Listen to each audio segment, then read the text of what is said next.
Dalam departemen, si perusahaan menginginkan kita untuk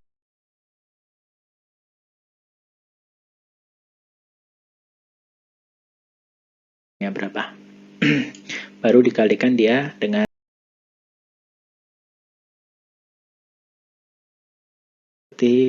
yang digunakan oleh toko kelontong. Jadi bayangkan toko yang dekat dengan rumahmu. Udah dibayangkan ya. Terus bayangkan bagaimana mereka mengelola, memanage persediaan mereka. Bagaimana mereka tahu, oh ini saya akan beli ini minggu ini, saya akan beli ini minggu ini. Nah, biasanya yang terjadi seperti ini. Jadi toko kelontong itu harus melakukan restock periodik. Pemilik pengelolanya dari waktu ke waktu harus mengecek persediaan apa yang akan habis dan segera membeli pada saat restocking berikutnya. Jadi mungkin kulaannya tiap minggu itu ya. Kulaannya tiap minggu. Nah, sebelum mereka membeli itu, sang ibu pemilik itu harus ngecek itu. Apa yang mau habis? Bagaimana persediaan minyak gorengnya? Bagaimana persediaan mie instannya? Bagaimana persediaan berasnya? Kalau itu kemudian masih aman ya nggak dibeli. Tetapi kalau kemudian itu sudah mau habis, mereka akan melakukan pembelian pada saat restocking berikutnya atau kulaan berikutnya. Nah, ini berbeda dengan yang dipakai oleh lean manufacturing. Pull system itu mirip seperti yang digunakan oleh minimarket modern gitu ya, waralaba. Bagaimana mereka manage? Yang pasti begini, pegawai yang ada di, maaf saya menyebutkan merek Alfamart atau Indomaret begitu, saya jarang melihat mereka melakukan pengecekan stok gitu ya. Oh, stok saya tinggal seberapa, apakah perlu dibeli? Kenapa? Karena yang mereka pakai itu adalah sistem informasi yang tidak memerlukan kemudian pendataan barang apa yang mau habis. Jadi caranya kurang lebih segini. Minimarket modern seperti tadi Alfamart atau Indomaret tidak harus melakukan pengecekan stok karena jumlah yang akan di restock tiap harinya, kalau saya ingat Alfamart itu gudangnya ada di Brebek, sedangkan kalau di Indomaret itu ada di Wadung Asri di Surabaya. Itu mereka akan restock sesuai jumlah yang terjual kemarin. Jadi bilang saja begini, stok saya di kulkas untuk Coca-Cola mestinya ada 10. Kalau kemarin terjual 5, maka hari ini saya akan kirim 5 lagi supaya kembali stoknya menjadi 10. Untuk yang lain juga begitu. Oh, minyak goreng mestinya stoknya ada 5. Kalau terjual 2, maka nanti mungkin besok pagi akan dikirimkan juga persis 2. Sehingga stoknya akan kembali menjadi 5. Ini adalah prinsip yang namanya pull system.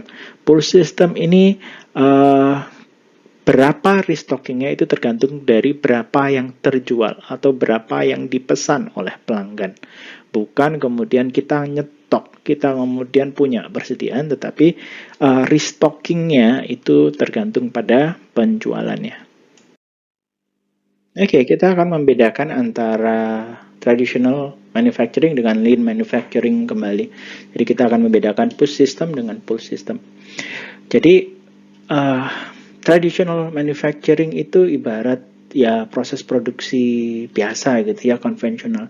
Jadi kamu bayangkan ya, proses produksi itu mulainya dari mana? Kebanyakan dari kita membayangkan proses produksi itu pasti mulai dari memesan ke supplier. Oke.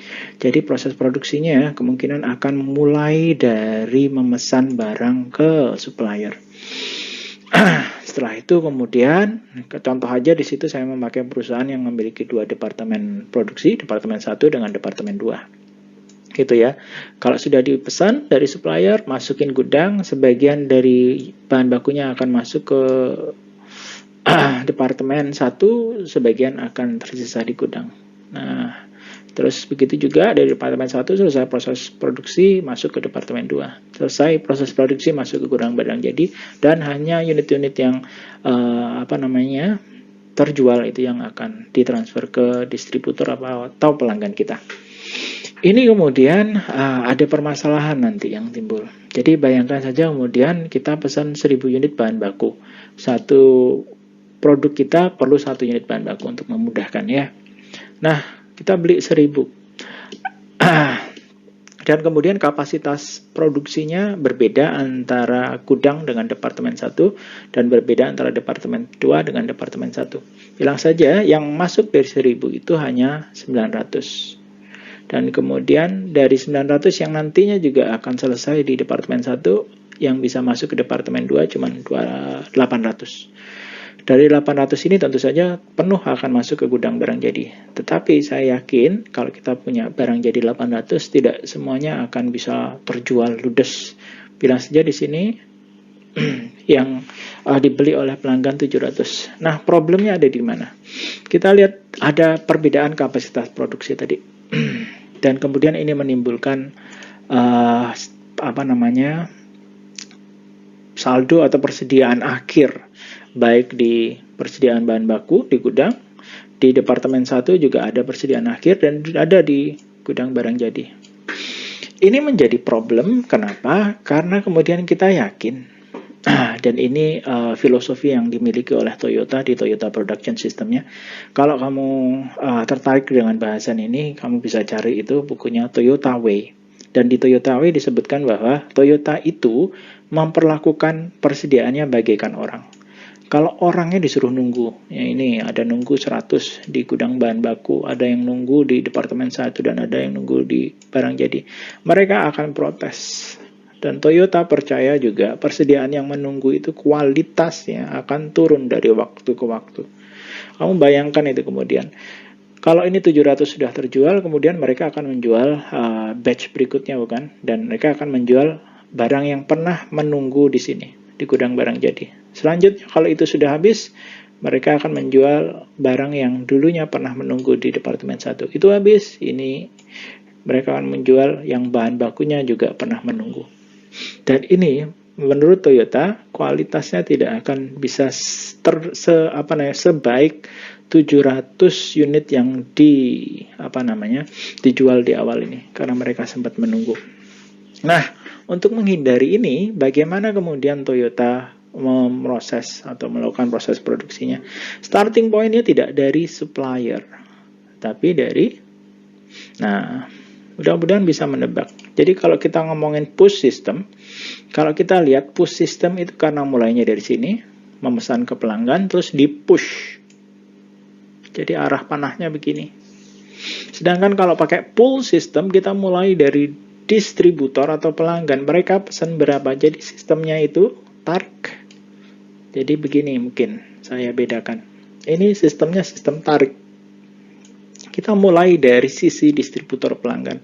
Jadi perusahaan seperti Toyota, Dell, begitu, dan banyak perusahaan sebenarnya, Honda juga pakai, itu mereka akan mulai proses produksinya tergantung pesanan yang telah dibukukan oleh distributor mereka. Tidak kurang, tidak lebih. Distributor. Kalaupun kemudian Dell di Amerika Serikat, mereka akan memproses sesuai yang dipesan oleh pelanggan akhir. Tapi kalau kita ngomongin perusahaan otomotif kayak Toyota, Honda gitu ya, berapa yang dipesan oleh distributor mereka. Nah, ketika kemudian 700 ini yang akan diproses, diproduksi oleh Toyota, maka pertanyaan saya tentang gudang bahan bakunya. Ini starting point-nya ya. Gudang bahan bakunya ini perlu enggak? Nggak perlu. Kenapa nggak perlu? Ya nggak perlu karena kalaupun saya memproses 700 nantinya sesuai yang dipesan, maka ketika sudah selesai diproduksi yang 700 itu udah ada yang punya semua. Kirimin aja langsung ke distributornya sehingga gudang barang jadinya nggak perlu. Kita hilangin aja. Dan berikutnya adalah ketika kita memproses produknya, di situ saya menyebutkan kata-kata prosesnya harus continue, pakai sistem rel. Ini adalah ciri lain dari lean manufacturing. Kalau contoh di traditional manufacturing, dia terpisah menjadi dua. Departemen 1, Departemen 2. Sedangkan kalau kita menggunakan manufacturing lean manufacturing itu nggak boleh terpisah. Jadi kalau kamu bayangkan kemudian perusahaan kayak Toyota yang memproduksi mobil itu kan pakai rel. Dari start sampai finishnya nggak boleh berhenti. Perusahaan-perusahaan yang memproduksi let's say handphone, sepeda motor dan seterusnya, banyak kan sudah memakai sistem rel mereka. Sehingga start sampai finishnya tidak boleh terputus dan tidak boleh memindah dari satu tempat ke tempat yang lain, memakai forklift atau yang lainnya. Kalau kemudian seperti traditional manufacturing yang ada di atas ini kan, ini harus memindah karena Departemen 1 sama Departemen 2 itu kan beda tempatnya. Ada proses pemindahan, itu mau nggak mau. Kalau pakai lean manufacturing nggak boleh. Terus berikutnya, bagaimana dengan gudang bahan baku?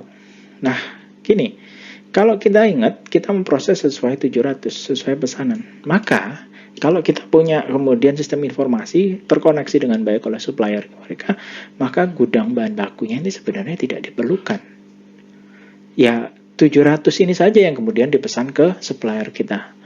Jadi, suppliernya karena sudah terkoneksi, mereka tahu, oh hari ini saya harus ngirimin berapa unit ke mereka. Bilang saja ke Toyota. Supplier lain-lain juga tahu. Supplier ban, oh saya harus ngirimin ke mereka sekian. Supplier apa, supplier baut juga mereka tahu kapan mengirimkannya di saat yang tepat. Tidak lebih awal, tidak lebih lambat. Sehingga kemudian gudang bahan bakunya ya tidak diperlukan mestinya idealnya. Tetapi mereka sebenarnya katakannya kayak Toyota itu tetap punya gudang bahan baku, tetapi kecil dan ini hanya berisi safety stock. Stok pengaman untuk menjaga-jaga dari aspek-aspek eksternal seperti kalau di jalan ada kecelakaan, ada macet yang parah dan seterusnya. Jadi safety stock ini tetap ada sehingga bahan bakunya tetap ada tetapi kecil. Mereka tidak hanya, bilang saja kalau kita bicarakan pakai 1000 ini ya, mungkin safety stocknya cuma 10 tok. Cuman mengamankan untuk aspek-aspek eksternal. Jadi kalau begitu, maka dari supplier 700, idealnya begitu. Kalau yang alasan eksternalnya atau hambatan eksternalnya nggak ada. Jadi kalau kita lihat di sana, sistem ini sangat-sangat efisien. Karena gudang bahan bakunya kita perlu kecil saja untuk safety stock, gudang barang jadinya nggak perlu. Dan ini sangat-sangat efisien dalam proses produksinya. Sangat cepat, sangat efisien. Nah, sekarang mungkin ada dari kalian yang bertanya, mudah-mudahan loh ya, ada yang bertanya, Pak, ini sebenarnya apa sih hubungannya dengan Industrial Revolution gitu ya, revolusi industri? Menurut saya yang dipakai oleh Toyota Production System itu adalah Industrial Revolution 3.0. Yang ini, yang di atas menurut saya adalah 2.0. Nah, berhubungan. Pak, terus kalau begitu Toyota nggak pakai 4.0, Pak? Kalau saya melihat masih belum. 4.0 adalah kondisi di mana kemudian pelanggannya bisa memesan langsung fiturnya seperti apa, karakternya seperti apa yang mereka inginkan. Jadi benar-benar sesuai yang mereka inginkan langsung ke perusahaannya, tidak memakai distributor. Sedangkan Toyota saya yakin mereka masih pakai channel tradisional, masih ada, bila saja kalau kalian lihat distributornya Alto 2000 gitu ya, mereka masih pakai itu. Sedangkan kalau 4.0 itu langsung ke konsumen. Jadi saya membayangkan mungkin perusahaan-perusahaan yang sudah mulai pakai revolusi industri 4.0 itu, kalau kita ngomongin perusahaan otomotif ya mungkin Tesla. Jadi mereka tidak lagi memakai channel distribusi tradisional. Oke. Mudah-mudahan itu membantu kalian untuk membedakan antara traditional manufacturing dengan lean manufacturing dan memberikan gambaran juga tentang industrial revolution. Dan terus terang begini, kalau saya boleh sedikit curhat, Indonesia itu banyak perusahaan, banyak proses produksinya yang masih di tingkatan misalnya Pak 2.0. Jadi orang Indonesia perusahaan-perusahaan manufakturnya itu harus melakukan lompatan. Banyak dari mereka yang harus melakukan lompatan dari 2.0 ke 4.0. Kita akan masuk ke perhitungan biaya untuk bahan baku. Ini bahasan singkat saja. Cost associated with materials inventory. Nah, kalau kita lihat materials itu saya beri tanda kurung gitu ya. Kenapa? Karena ini tidak terbatas pada persediaan bahan baku saja di perusahaan manufaktur, tapi juga bisa diterapkan di perusahaan dagang untuk persediaan barang dagangan mereka. Jadi, filosofinya begini, semua biaya yang diperlukan supaya bahan baku itu siap digunakan, itu harus dimasukkan. Dan kalau kita ngomongin perusahaan dagang, semua biaya yang diperlukan supaya barang dagangannya siap dijual, itu harus juga masuk ke persediaan barang dagangan. Sehingga kalau begitu bagaimana? Kalau kita membicarakan kemudian persediaan bahan baku, ketika kita beli dari supplier cuma 1000, saya yakin itu 1000 ketika masih di tangannya supplier. Bagaimana dengan kemudian biaya angkutnya? Ya dimasukkan juga, kalaupun kemudian ada biaya angkutnya. Dan tidak terbatas itu juga. Ini adalah biaya-biaya yang harus dimasukkan yang berkaitan dengan bahan baku. Yang pertama purchasing cost tentu saja, dan ini termasuk transportation, termasuk biaya transport, saya sudah sebutkan tadi. Yang kedua, biaya untuk memesan. Mungkin ada form yang harus diisi, telepon, atau kemudian biaya internet untuk pemesanannya. Itu juga harus dihitung dengan baik sebenarnya. Yang ketiga, kalau kita ngomongin bahan baku, dan juga persediaan apapun, itu carrying cost. Biaya untuk menyimpan bahan baku itu harus dihitung dan dimasukkan ke komponen persediaan. Ini termasuk kemudian biaya untuk menyimpan listriknya gudang kalau diperlukan, dan untuk pengamanan gudang tersebut. Sedangkan kalau kita lihat kembali lagi ke yang nomor 2, ordering cost itu tidak cuma terkait memesan, tetapi juga aspek penerimaannya, diinspeksi di awal supaya siap disimpan, itu juga masuk ke biaya penyimpanan. Yang keempat, stock out. Ini sebenarnya lebih sifatnya loss sih, kerugian. Jadi stock out itu adalah kerugian yang timbul karena perusahaan itu kehabisan bahan baku. Itu kerugiannya sangat besar. Kenapa? Karena proses produksinya akan berhenti dan kemungkinan perusahaan tidak akan bisa memenuhi permintaan dari pelanggan. Bila saja ada kontrak, mereka harus memproduksi sekian, kalaupun sampai stock out, harus berhenti itu proses produksinya, dan bisa dituntut segala oleh para pelanggan kita. Yang kelima, yang kemarin kita bicarakan, yang sebelumnya kita bicarakan, itu adalah terkait kualitas. Berarti di sana dimasukkan juga kira-kira berapa persen yang akan cacat estimasinya, dan itu menjadi tanggungan produk-produk yang dijual oleh perusahaan. Dan ini mestinya juga komponen kecilnya harus masuk ke perhitungan biaya kita. Ini adalah akhir dari bagian pertama untuk pengenalan lean manufacturing dan ya sekilas tentang perhitungan biaya. Berikutnya kita akan bahas aspek teknisnya untuk pengendalian biaya bahan baku secara tradisional. Time maksimum kurangi lead time minimum. Dikalikan usage minimumnya berapa. Terus berikutnya ada pengaman penggunaan. Nah, pengaman penggunaan itu tentu saja kita harus melihat variasi perbedaan antara penggunaan maksimumnya berapa, kurangi penggunaan minimumnya berapa. Baru dikalikan dia dengan waktu tunggu, tapi waktu tunggunya di sini waktu tunggu maksimum. Oke, kita lihat kemudian. Kalau begitu, reorder point ini saya bisa jabarkan dengan rumus yang begini.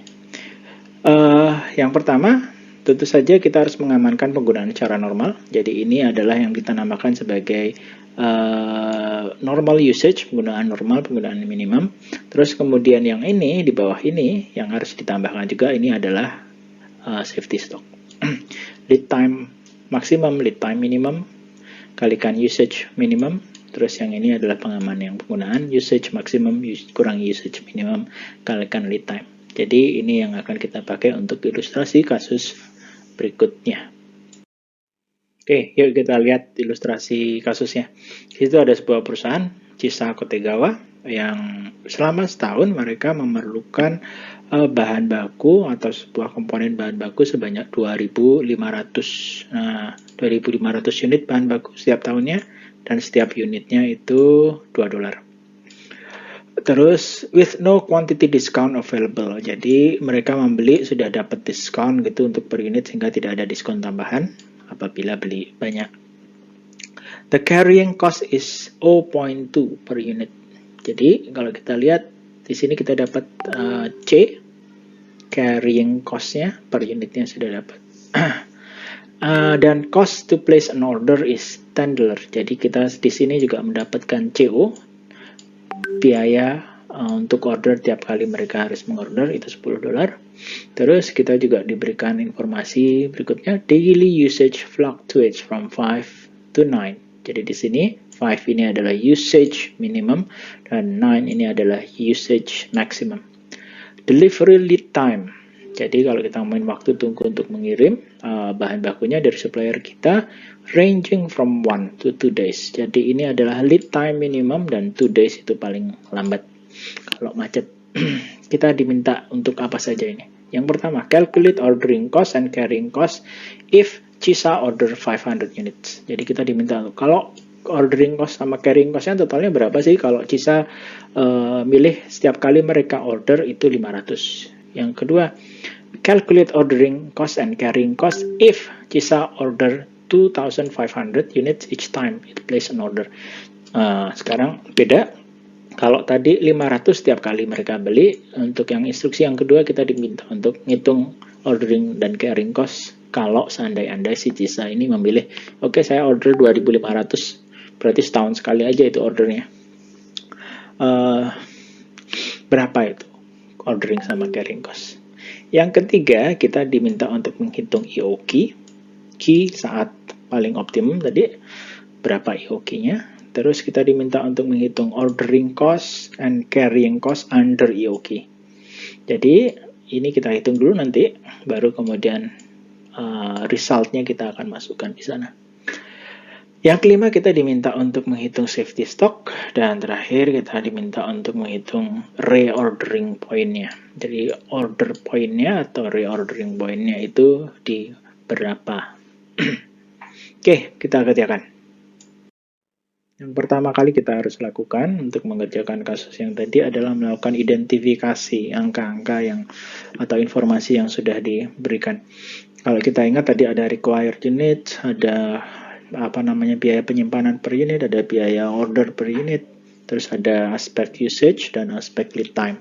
Dan kalau disarikan kurang lebih bentuknya seperti ini. Nah,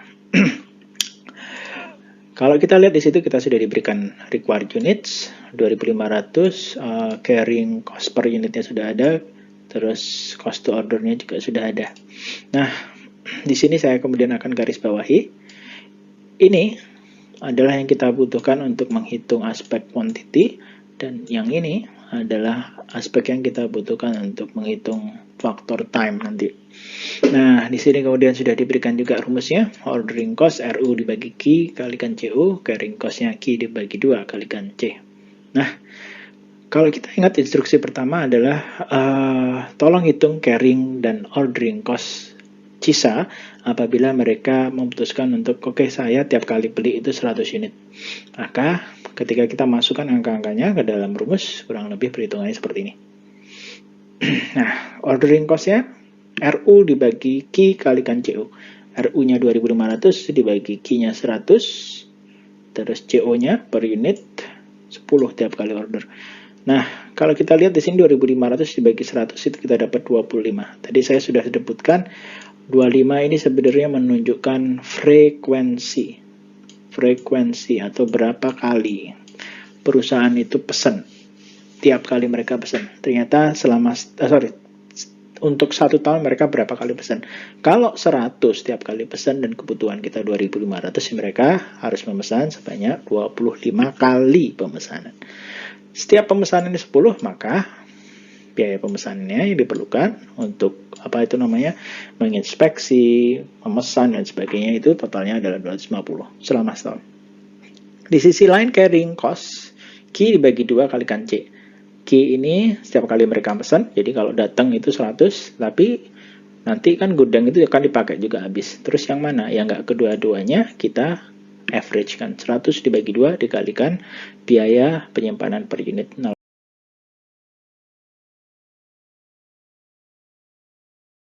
Baru, Oreo rasa birthday cake dengan taburan sprinkles yang seru. Cobain sekarang.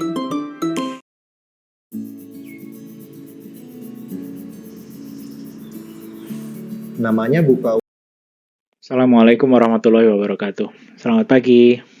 Kali ini kita akan membahas controlling and costing of materials, pengendalian dan perhitungan biaya bahan baku.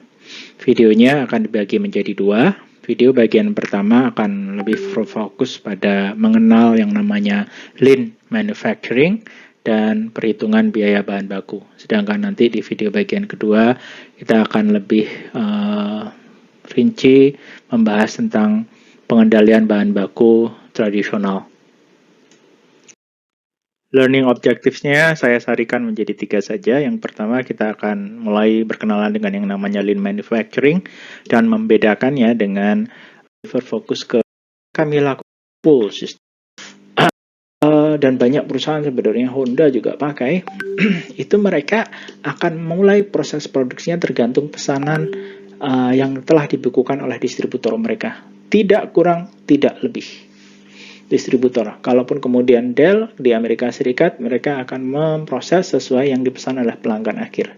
Tapi kalau kita ngomongin perusahaan otomotif kayak Toyota, Honda gitu ya, berapa yang dipesan oleh distributor mereka.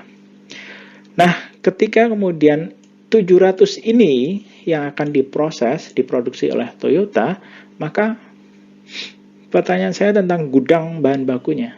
Ini starting point-nya ya. Gudang bahan bakunya ini perlu enggak? Nggak perlu. Kenapa nggak perlu? Ya nggak perlu karena kalaupun saya memproses 700 nantinya sesuai yang dipesan, maka ketika sudah selesai diproduksi yang 700 itu udah ada yang punya semua. Kirimin aja langsung ke distributornya sehingga gudang barang jadinya nggak perlu. Kita hilangin aja. Dan berikutnya adalah ketika kita memproses produknya, di situ saya menyebutkan kata-kata prosesnya harus continue, pakai sistem rel. Ini adalah ciri lain dari lean manufacturing. Kalau di contoh di traditional manufacturing, dia terpisah menjadi 2. Departemen 1, departemen 2. Sedangkan kalau kita menggunakan manufacturing lean manufacturing itu nggak boleh terpisah. Jadi kalau kamu bayangkan kemudian perusahaan kayak Toyota yang memproduksi mobil itu kan pakai rel. Dari start sampai finishnya nggak boleh berhenti. Perusahaan-perusahaan yang memproduksi let's say handphone, sepeda motor dan seterusnya, banyak kan sudah memakai sistem rel mereka. Sehingga start sampai finishnya tidak boleh terputus dan tidak boleh memindah dari satu tempat ke tempat yang lain, memakai forklift atau yang lainnya. Kalau kemudian seperti traditional manufacturing yang ada di atas ini kan, ini harus memindah karena departemen 1 sama departemen 2 itu kan beda tempatnya. Ada proses pemindahan itu mau nggak mau. Kalau pakai lean manufacturing nggak boleh. Terus berikutnya, bagaimana dengan gudang bahan baku? Nah, gini, kalau kita ingat, kita memproses sesuai 700, sesuai pesanan. Maka, kalau kita punya kemudian sistem informasi terkoneksi dengan baik oleh supplier mereka, maka gudang bahan bakunya ini sebenarnya tidak diperlukan. Ya, 700 ini saja yang kemudian dipesan ke supplier kita. Jadi, suppliernya karena sudah terkoneksi, mereka tahu, oh hari ini saya harus ngirimin berapa unit ke mereka. Bilang saja ke Toyota. Supplier lain-lain juga tahu. Supplier ban, oh saya harus ngirimin ke mereka sekian. Supplier apa, supplier baut juga mereka tahu kapan mengirimkannya di saat yang tepat. Tidak lebih awal, tidak lebih lambat. Sehingga kemudian gudang bahan bakunya ya tidak diperlukan mestinya idealnya. Tetapi mereka sebenarnya katakannya kayak Toyota itu tetap punya gudang bahan baku, tetapi kecil dan ini hanya berisi safety stock. Stok pengaman untuk menjaga-jaga dari aspek-aspek eksternal seperti kalau di jalan ada kecelakaan, ada macet yang parah dan seterusnya. Jadi safety stock ini tetap ada sehingga bahan bakunya tetap ada tetapi kecil. Mereka tidak hanya, bilang saja kalau kita bicarakan pakai 1000 ini ya, mungkin safety stocknya cuma 10 tok. Cuman mengamankan untuk aspek-aspek eksternal. Jadi kalau begitu, maka dari supplier 700 idealnya begitu. Kalau yang alasan eksternalnya atau hambatan eksternalnya nggak ada. Jadi kalau kita lihat di sana, sistem ini sangat-sangat efisien. Karena gudang bahan bakunya kita perlu kecil saja untuk safety stock, gudang barang jadinya nggak perlu. Dan ini sangat-sangat efisien dalam proses produksinya. Sangat cepat, sangat efisien. Nah, sekarang mungkin ada dari kalian yang bertanya, mudah-mudahan loh ya, ada yang bertanya, Pak, ini sebenarnya apa sih hubungannya dengan Industrial Revolution gitu ya, revolusi industri? Menurut saya yang dipakai oleh Toyota Production System itu adalah Industrial Revolution 3.0. Yang ini, yang di atas menurut saya adalah 2.0. Nah, berhubungan. Pak, terus kalau begitu, Toyota nggak pakai 4.0, Pak? Kalau saya melihat masih belum. 4.0 adalah kondisi di mana kemudian pelanggannya bisa memesan langsung fiturnya seperti apa, karakternya seperti apa yang mereka inginkan. Jadi benar-benar sesuai yang mereka inginkan langsung ke perusahaannya, tidak memakai distributor. Sedangkan Toyota saya yakin mereka masih pakai channel tradisional, masih ada, bila saja kalau kalian lihat distributornya Auto 2000 gitu ya, mereka masih pakai itu. Sedangkan kalau 4.0 itu langsung ke konsumen. Jadi saya membayangkan mungkin perusahaan-perusahaan yang sudah mulai pakai revolusi industri 4.0 itu, kalau kita ngomongin perusahaan otomotif ya mungkin Tesla. Jadi mereka tidak lagi memakai channel distribusi tradisional. Oke. Mudah-mudahan itu membantu kalian untuk membedakan antara traditional manufacturing dengan lean manufacturing dan memberikan gambaran juga tentang industrial revolution. Dan terus terang begini, kalau saya boleh sedikit curhat, Indonesia itu banyak perusahaan, banyak proses produksinya yang masih di tingkatan misalnya Pak 2.0. Jadi orang Indonesia perusahaan-perusahaan manufakturnya itu harus melakukan lompatan. Banyak dari mereka yang harus melakukan lompatan dari 2.0 ke 4.0. Kita akan masuk ke perhitungan biaya untuk bahan baku. Ini bahasan singkat saja. Cost associated with materials inventory. Nah, kalau kita lihat materials itu saya beri tanda kurung gitu ya. Kenapa? Karena ini tidak terbatas pada persediaan bahan baku saja di perusahaan manufaktur, tapi juga bisa diterapkan di perusahaan dagang untuk persediaan barang dagangan mereka. Jadi, filosofinya begini, semua biaya yang diperlukan supaya bahan baku itu siap digunakan, itu harus dimasukkan. Dan kalau kita ngomongin perusahaan dagang, semua biaya yang diperlukan supaya barang dagangannya siap dijual itu harus juga masuk ke persediaan barang dagangan. Sehingga kalau begitu bagaimana? Kalau kita membicarakan kemudian persediaan bahan baku, ketika kita beli dari supplier cuma 1.000, saya yakin itu 1.000 ketika masih di tangannya supplier. Bagaimana dengan kemudian biaya angkutnya? Ya dimasukkan juga, kalaupun kemudian ada biaya angkutnya. Dan tidak terbatas itu juga. Ini adalah biaya-biaya yang harus dimasukkan yang berkaitan dengan bahan baku. Yang pertama purchasing cost tentu saja, dan ini termasuk transportation, termasuk biaya transport, saya sudah sebutkan tadi. Yang kedua, biaya untuk memesan. Mungkin ada form yang harus diisi, telepon, atau kemudian biaya internet untuk pemesanannya. Itu juga harus dihitung dengan baik sebenarnya. Yang ketiga, kalau kita ngomongin bahan baku, dan juga persediaan apapun, itu carrying cost. Biaya untuk menyimpan bahan baku itu harus dihitung dan dimasukkan ke komponen persediaan. Ini termasuk kemudian biaya untuk menyimpan listriknya gudang kalau diperlukan dan untuk pengamanan gudang tersebut. Sedangkan kalau kita lihat kembali lagi ke yang nomor 2, ordering cost itu tidak cuma terkait memesan, tetapi juga aspek penerimaannya, diinspeksi di awal supaya siap disimpan, itu juga masuk ke biaya penyimpanan. Yang keempat, stock out. Ini sebenarnya lebih sifatnya loss sih, kerugian. Jadi stock out itu adalah kerugian yang timbul karena perusahaan itu kehabisan bahan baku. Itu kerugiannya sangat besar. Kenapa? Karena proses produksinya akan berhenti dan kemungkinan perusahaan tidak akan bisa memenuhi permintaan dari pelanggan. Bila saja ada kontrak, mereka harus memproduksi sekian, kalaupun sampai stock out, harus berhenti itu proses produksinya. Dan bisa dituntut segala oleh para pelanggan kita. Yang kelima, yang kemarin kita bicarakan, yang sebelumnya kita bicarakan, itu adalah terkait kualitas. Berarti di sana dimasukkan juga kira-kira berapa persen yang akan cacat estimasinya, dan itu menjadi tanggungan produk-produk yang dijual oleh perusahaan. Dan ini mestinya juga komponen kecilnya harus masuk ke perhitungan biaya kita. Ini adalah akhir dari bagian pertama untuk pengenalan lean manufacturing dan ya sekilas tentang perhitungan biaya.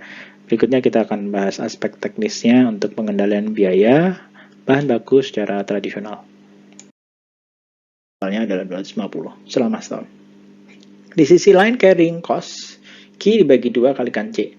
Key ini setiap kali mereka pesan, jadi kalau datang itu 100, tapi nanti kan gudang itu akan dipakai juga habis. Terus yang mana? Yang nggak kedua-duanya kita average kan. 100 dibagi 2 dikalikan biaya penyimpanan per unit 0,2. 100 dibagi 2, 50 dikalikan 0,2, 10. So, kita lihat di sini ordering cost-nya 250, carrying cost-nya 10. 250 tambahin 10 sama dengan 260. Ini instruksi yang pertama. Oke, kalau begitu perusahaan harus menyiapkan biaya 260 tiap tahunnya untuk ordering sama carrying bahan baku kalau mereka memutuskan 100 unit. Kita masuk ke instruksi yang kedua.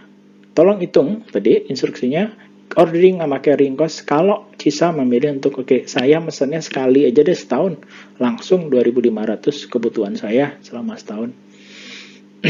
Oke, cuman kalau kamu ingat tentang lean manufacturing, kalau Toyota nggak mungkin itu langsung pesen gede langsung di awal gitu. Mereka ya yang disimpan kemungkinan cuma safety stock ya gitu.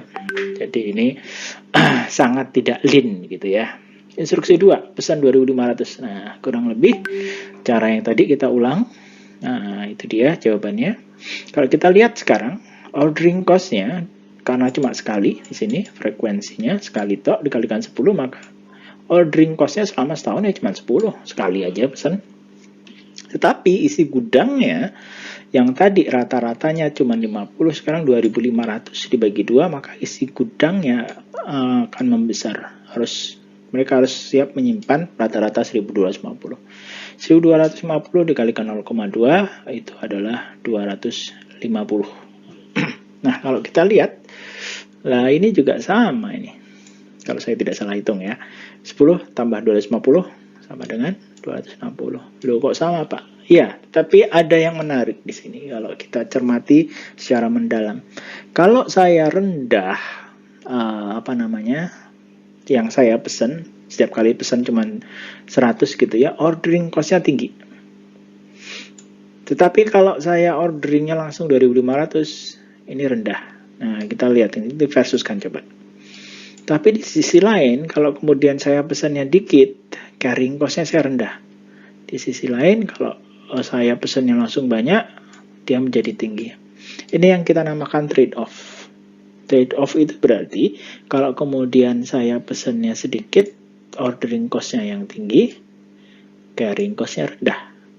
Kalau saya pesannya banyak, maka ordering cost-nya yang rendah, carrying cost-nya yang tinggi. Nah, kalau begitu yang optimum bagaimana?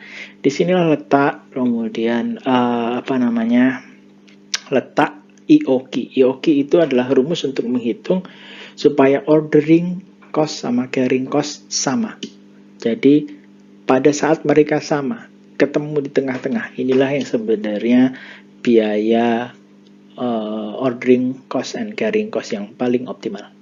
Dan ini diilustrasikan di perhitungan berikutnya.